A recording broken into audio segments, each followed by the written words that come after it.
Ақша жоқ дейді Қырғызстанда. Қырғызстанда ақша бар. Жаңағы 20 миллиардқа қосып қойыңыз. Елдің бүгінгі қолындағы ақша.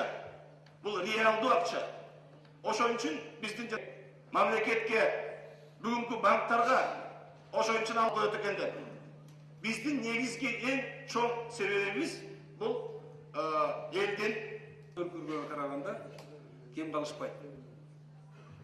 Эгерде биз туура башкарып, туура программаны түзүп, мүмкүнчүлүк бар. Ошондой шансты чачылбай, талашпай, күчтүү мобилизация кылып туруп, биздин аракет кылсак, биз ушул жолго чыга алабыз. Бул милдет ушу биздин бириктирүү элди бизге койгон максатты аткарууга жол бар. Ал үчүн биз саясатчылар бириктириш керек. Элдин кызыкчылыгы үчүн ал жеке саясатчылар бул биздин милдетибиз. Ошон үчүн саясий реформаны биз сөзсүз жүргүзүү керек. Ушул жагы ичине кечеңдеп атат. Муну элдин баары билет. Экинчиден, ошол убакта Бишкек шаары 65%-ын өзүнүн бюджетке берет. Ушул жагын 1 секундда бардабызак. Менин кесиптештерим менен толугу менен макулмун. Дүйнөдө тенденция ушундай азырчы. Ким энергетикасы ушул өлкө күчтүү болот. А Кудай бизге ушуну энергетиканы да берген, сууну да берген. Биз эч качан Кыргыз элибиздин кызыкчылыгын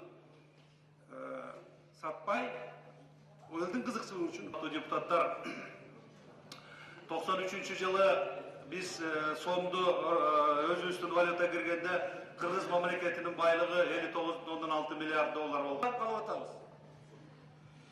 Анан аягында мына 97-жылы Пак Эдуард деген бар, Рентан Групп.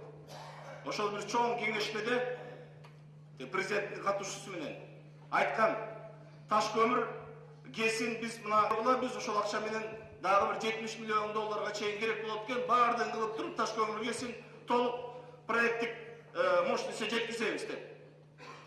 Анда ошол бүгүн Урушов Бектер бул резиденция болгон сөз. Мен ошондо көбөмүн. Пакка айтты.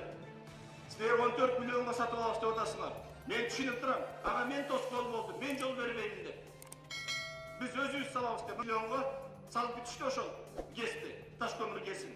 Эгерде ошондо дагы бирөө кызыгып, ошо пактын акчасын алганда экинчи Рентон Групп болмок бүгүн таш көмүр кеси. Урматтуу депутаттар, мен келгеним дагы бир жолу өзүмө тактап айтсам туура болгон экен. Мына 5 депутат чыгып сүйлөдү. 5 депутат чыгып сүйлөдү. Бул депутаттардын сүйлөгөн сөзүнөн мен бир жыйынтыкка келип атам. Өкмөт ушул жерде ушул мыйзамды түшүндүрүү жагынан сиздерге толук жакшы түшүндүрө албадык. Депутаттардын сүйлөгөн сөзүнөн бул ачык айкын көрүнүп турат. Значит, бул жерде мен байкашыма караганда Чудинов, вы представляли законопроект. Непонятно даже почему. Вы хоть и газовик, но я считал, что вы достаточно хорошо осведомлены в этой области. Если бы это был другой человек, я бы сомневался, но вы должны были, судя по выступлению депутатов, не смогли довести до них. Это очень плохо. Это очень плохо. И зря столько времени потратили, получается. Если до сих пор члены парламента не знают, а что же будет дальше. Я полностью поддерживаю, понимаю их беспокойство. Озу күйгөн айранды үйлөгүп четиргендей.